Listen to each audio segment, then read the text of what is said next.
ठंडी चाय? हमारे पास बादाम है, किशमिश है, काजू है, अखरोट है। तुम्हारे पास क्या है? मेरे पास सेलो है, गर्मा गर्म चाय। सेलो वैक्यू स्टील की थर्मोसील टेक्नोलॉजी रखे गर्म को गर्म और ठंडे को ठंडा 24 घंटे। ये ठंडा भी रखता है? ठंडा लस्सी पिएगा? सेलो वैक्यू स्टील फ्लास्क रखे गर्म या ठंडा 24 घंटे। नमो अरिहंताणं नमो सीताणं नमो यरियाणं नमो वज्रायाणं नमो लोये सब्बसाहुणं येषु पंचनमुकारो सब्ब पाप प्रणाशनो मंगलानंच सब्वेसिं पडमं हवै मंगलम मंगलम भगवान वीरो मंगलम गौतम प्रभु मंगलम शूलभद्राद्या जैनो धर्मोस्तु मंगलम अंगूठे अमृत वसे लौकिकना भंडार श्री गुरु गौतम समरिये वांछित फलदाता ज्ञानदान क्रियाशील तपस्या आगे सुप्ररेखा भक्ति सूर्य आचार्य प्रेम सूर्य आचार्य जयंतु जैन शासने अज्ञानदम निरांदानम ज्ञानांजन शलाकया नेत्रमुन्मीलितं येन तस्मै श्री गुरुवे नमः तस्मै श्री गुरुवे नमः तस्मै श्री गुरुवे नमः। भोजन का आनंद यह तत्कालीन आनंद है। जो चीज आपको मन पसंद है, जो चीज आपको भाती है, एक बार आपको अच्छी लगेगी, दूसरी बार अच्छी लगेगी, तीसरी बार अच्छी लगेगी, लेकिन वही चीज 10वीं बार आपके सामने आएगी तो आपको अच्छी नहीं लगेगी। क्यों? क्योंकि वो तत्कालीन सत्य है, वो आगे वाला सत्य नहीं है। वो हमेशा के लिए सत्य रहता नहीं है। वो सत्य असत्य में परिवर्तित हो ही जाता है। आपको लगता है सत्य पर वो सत्य होता नहीं है। इसलिए शास्त्रकार भगवंतों ने बताया कि पहले नंबर का जो सत्य है वो तत्कालीन सत्य है, और संसार के करीबन करीबन जितने भी सुख है सभी तत्कालीन सत्य वाले हैं। सत्य का भ्रम होता है, सत्य नहीं होता है। अल्प समय के लिए आपको तो लग जाता है कि नहीं ये सत्य है, लेकिन जैसे जैसे उसमें आगे बढ़ते जाएंगे हमको लगेगा नहीं ये तो असत्य है। जो सुख की हम कामना करते थे वो सुख तो हमें मिला ही नहीं। नया घर लेने के बाद, नई गाड़ी के लेने के बाद 15 दिन, 10 दिन, महीना हमको सुख की अनुभूति होगी, लेकिन वही उसके बाद में वो दुख में परिवर्तित हो जाएगा। इसलिए शास्त्रकार भगवत ने बताया कि जो सुख दुख में परिवर्तित हो जाए, जो सुख लंबे समय तक आपके साथ में टिके नहीं, जो सुख हमेशा के लिए आपके साथ में रहता नहीं है, वो पहले नंबर का तत्कालीन सत्य है। इसको शास्त्रकार भगवंतों ने काम पुरुषार्थ बताया। दूसरे नंबर का सत्य कहा समकालीन सत्य, अर्थ पुरुषार्थ। तत्कालीन सत्य काम पुरुषार्थ जो हमेशा के लिए सत्य नहीं रहता है, असत्य में कन्वर्ट होता है, असत्य में परिवर्तित होता है। दूसरे नंबर का सत्य है समकालीन सत्य, जो जीवन के अंतिम समय तक सत्य बना रहता है।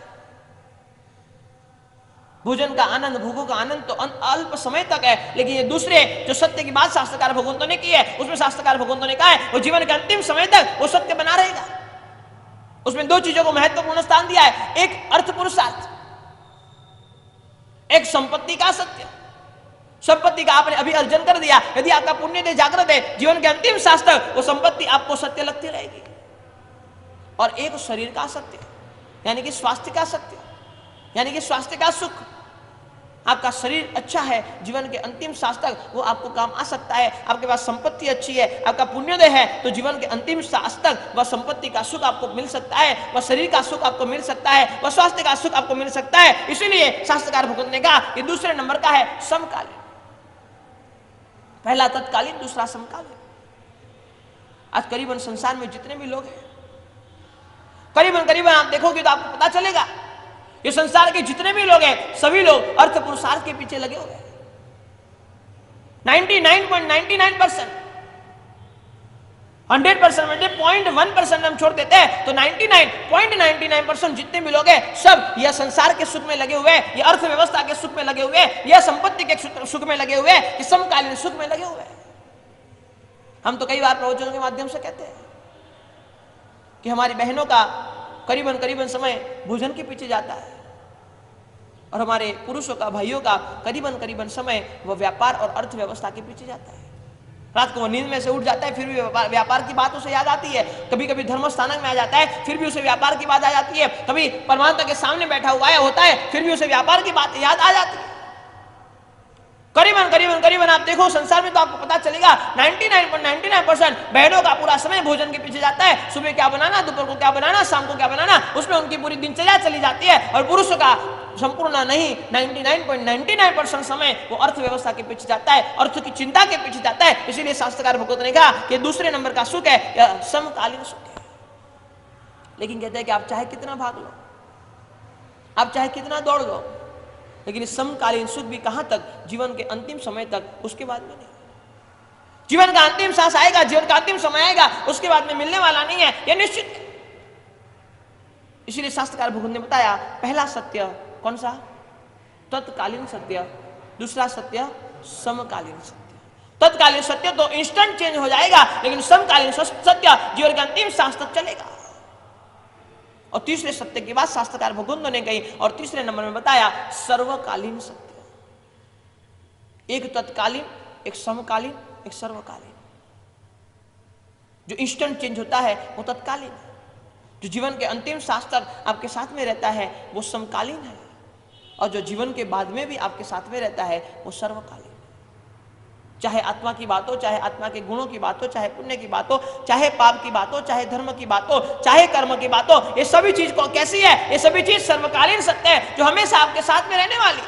84 लाख जीवा योनि में आप कहीं पर भी चले जाते हो, चाहे चींटी के भौं में, चाहे कुत्ते के भौं में, चाहे बिल्ली के भौं में, चाहे देव के भौं में, चाहे नरक के भौं में, चाहे कोई मनुष्य के भौं में, आप कहीं पर भी चले जाओ, ये धर्म कर्म पुण्य पाप सब चीज आपके साथ में हमेशा के लिए रहने वाली है। आत्मा, आत्मा के गुण, उस पर लगे हुए दुर्गुण, सब चीज आपके साथ में हमेशा के लिए रहने वाले। उसीलिए शास्त्रकार भगवंत ने कहा कि धर्म पुरुषार्थ यह सर्वकालीन सत्य है,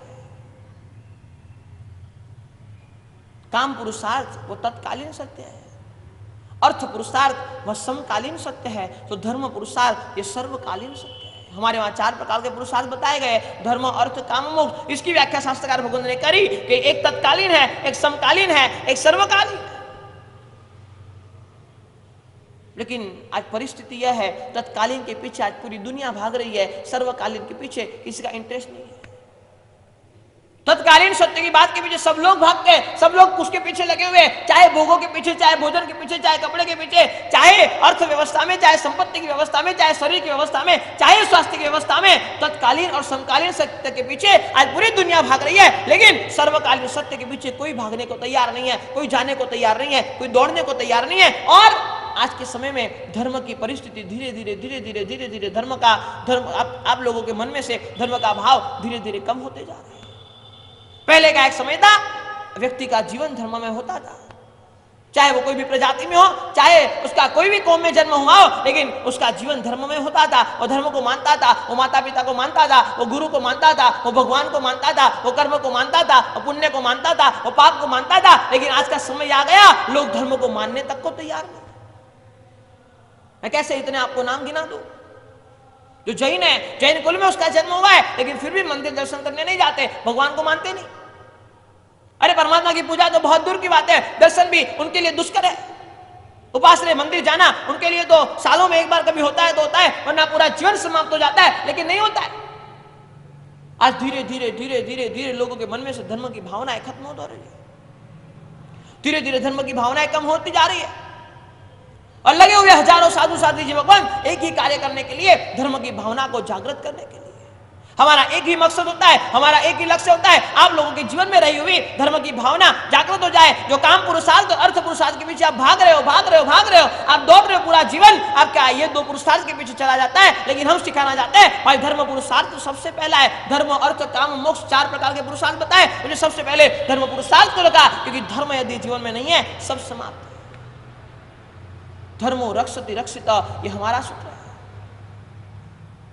धर्म के रक्षण करने से ही हम रक्षित हैं, धर्म के कारण ही हम बचे हुए हैं, धर्म ने ही हमें बचा कर रखा है। इसलिए शास्त्रकार भगवान कहते हैं धर्मो रक्षति रक्षिता, धर्म आपकी रक्षा करेगा। लेकिन कब? जब आप धर्म के शरण में जाओगे तो रक्षा करेगा, वरना वो रक्षा नहीं करेगा। और एक चीज आपको बता दूं, जब विकट का समय आता है, जब विपरीत समय आता है, जब परेशानी वाला समय हमारे जीवन में आता है, न काम पुरुषार्थ काम आता है, न अर्थ पुरुषार्थ काम आता है, लेकिन धर्म पुरुषार्थ ही काम आता है, और कुछ काम नहीं आता। व्यक्ति को मुश्किल आती है, तकलीफ आती है, और परमात्मा के शरण में चला जाता है और कहीं नहीं जाता। शास्त्रकार भगवान कहते हैं बहुत सोचने वाली बातें। आज के समय में लोग धर्म से दूर होते जा रहे हैं, लोगों की धर्म की भावना खत्म होते जा रही है, लोग धर्ममय जीवन बिताना नहीं चाहते, धर्म के सामने देखना तक नहीं चाहते, भोग और अर्थ में इतने व्यापित हो गए, इतने व्यस्त बन गए, इतने डूब गए, धर्म पुरुषार्थ की ओर उनकी दृष्टि जाती ही नहीं है। लेकिन शास्त्रकार भगवान कहते हैं चाहे भोग में आप कितना ही आगे बढ़ जाओ, लेकिन वो तत्कालीन सत्य है। वो भोग आपको दुख देगा और निश्चित देगा। चाहे अर्थव्यवस्था में, चाहे संपत्ति में, चाहे स्वास्थ्य में आप कितना ही आगे बढ़ जाओ, लेकिन वो समकालीन है। जीवन के अंतिम सांस तक, वो भी कब, जब पुण्योदय होगा तो, वरना वो भी नहीं। प्रबल पुण्योदय होगा तो जीवन के अंतिम सांस तक आपकी संपत्ति आपको साथ देगी, जीवन के अंतिम सांस तक आपका शरीर आपको साथ देगा। लेकिन ये धर्म पुरुषार्थ ऐसा है जो सर्वकालीन सत्य है। चाहे कोई भी योनि में, चाहे कोई भी गति में, चाहे कोई भी भाव में, चाहे कोई भी जगह पर हम चले गए, हमारे साथ में ये पुण्य, ये पाप, ये कर्म, ये धर्म, ये आत्मा, ये गुण, ये अवगुण, ये दुर्गुण, ये सद्गुण सब हमारे साथ में रहने वाले। इसीलिए शास्त्रकार भगवान कहते हैं सर्वकालीन सत्य की ओर खुद की दृष्टिपात करो, सर्वकालीन सत्य की ओर देखने की कोशिश करो, तो निश्चित आपका जीवन अच्छा बन सकता है। कभी कभी लोग हमें पूछ लेते हैं, महाराज साहब आप इतने प्रवचन करते हो, इतना कहते हो, लोगों को इतना सिखाते हो, लोगों को इतना कहने की आपकी कोशिश रहती है, हर एक क्षेत्र में, हर एक जगह पर आप लोग कार्य करते रहते हो, लोग धर्म से जुड़े, धर्म से जुड़े, धर्म से जुड़े, तो आपका मिशन क्या है? कौन से सब्जेक्ट पर आप काम करते हो? किस लिए आप इतनी मेहनत करते हो? आपने आज विश्व के अंदर, भारत भर के अंदर हजारों लाखों हिंदू साधु, जैन साधु सब एक ही काम पर लगे हुए हैं, लोगों को धर्म के आस्थान्वित बनाए, लोगों को धर्म की आस्था वाला बनाया जाए, लोगों को धर्म के साथ जुड़ा जाए। और लिखने वाले ने तो वहां तक लिख दिया, संत न हो तो संसार में तो जली जात ब्रह्मांड।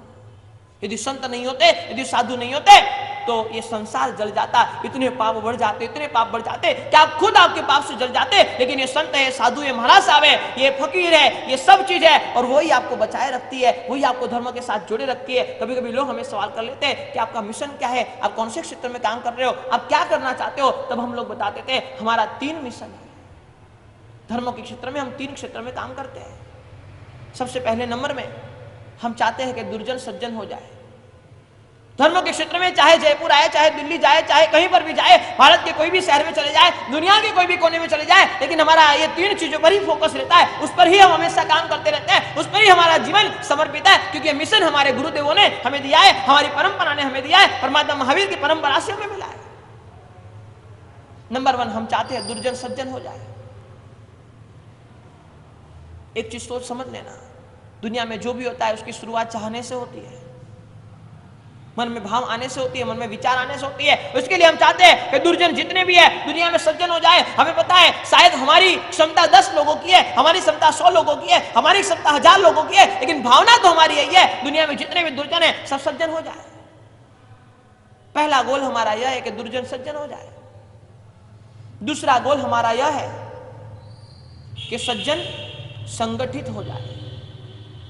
आज सज्जन तो दुनिया में बहुत है, आप देखोगे तो आपको पता चलेगा दुनिया में सज्जन बहुत है, लेकिन सज्जन संगठित नहीं है। सज्जन बटे हुए हैं टुकड़ों में, पंथों में, संघों में, संप्रदायों में, समुदायों में, वाद विवाद में बटे हुए हैं, और उसके लिए बटे हुए हैं, उसके लिए उसका फायदा दुनिया उठा रही है।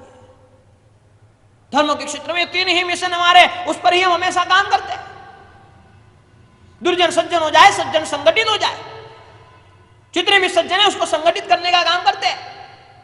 गुरुदेव प्रेम श्री सूर्य महाराज साहब ने खुद के जीवन में कई संघों के झगड़े को खत्म करने का काम किया है, कई परिवार के झगड़ों को खत्म करने का काम किया है। भाई भाई नहीं बोलता था, उसको सामने बिठाया, उससे बातचीत की, उसको कहा कि आप एक रहो।